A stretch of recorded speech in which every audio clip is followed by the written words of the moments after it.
5 savings accounts that everyone should have. Savings. Probably the most important financial assets that a person could have. It is the key to a financial future worth having. Yes, money aside is important, but even more important than that is to have a goal and a purpose for this money. In this video, we will go into detail about 5 different savings accounts that everyone should have and why.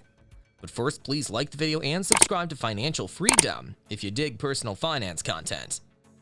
Firstly, before I get into the meat and potatoes, let's talk about mindset. Savings should not be an afterthought or something you consider after paying other things. It should be primary. Warren Buffett said, "Do not save what is left after spending, but spend what is left after saving." That difference in perspective makes a world of difference in practice. Think about it. Saving is literally you paying yourself, so it should have priority above other things that you're paying. Anything else is simply hustling backwards, so be sure to get your mind right and understand what you're saving and what purpose you are saving for. The first saving account you should get is the emergency fund. Probably the most crucial form of savings you should have is an emergency fund.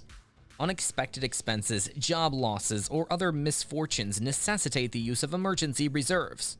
Your emergency fund should be large enough to cover 3 to 6 months of living expenses, but it's fine if you have to gradually build up to that amount.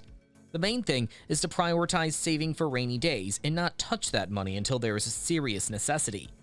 You should have enough to fund your regular life in the absence of your regular income source, in case that income is lost. The worst case scenario is to lose your job and you don't have anything stashed. To avoid this, start with a $1,000 emergency fund and add to it until you get 3 to 6 months worth of expenses covered until you find new income. Number 2, automobile purchase or repair fund. If you own a car, you will undoubtedly need to fix it at some point. You don't want to end up borrowing money without your vehicle because you lack the funds to complete the essential repairs. Therefore, set aside money for upkeep and repairs. Your car, too, will not live forever, though you should drive it as long as feasible. While you can obtain an auto loan to finance the purchase of a vehicle, doing so merely increases the cost of the vehicle and creates an ongoing monthly obligation that you must meet. Instead, attempt to accumulate money in a car fund so that you may pay cash for your autos. Number 3, property or home repair fund. If you own a home, there is a 100% likelihood that repairs and maintenance will be required. Some of these repairs can be costly, costing hundreds or even tens of thousands of dollars. Borrowing to maintain your property or procrastinating repair due to a lack of funds can harm your long-term financial status. Create a home repair fund to avoid doing either. Even if you rent, you should have a repair money. Because your landlord will most likely handle most repairs, you won't need to save as much as a homeowner would.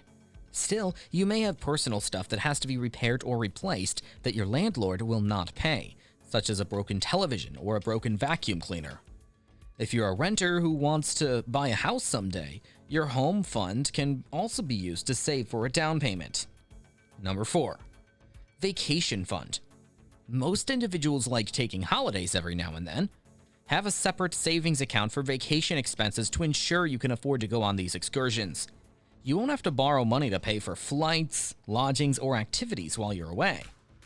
Number 5, a large purchase fund.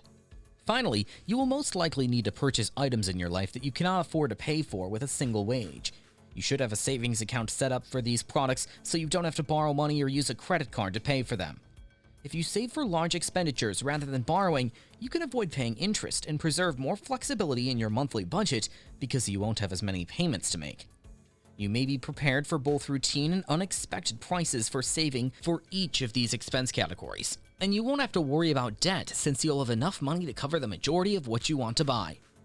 Thanks for watching, and if you enjoyed this content and you can think of someone who may need to hear this, please share this video and also like and subscribe to Financial Freedom.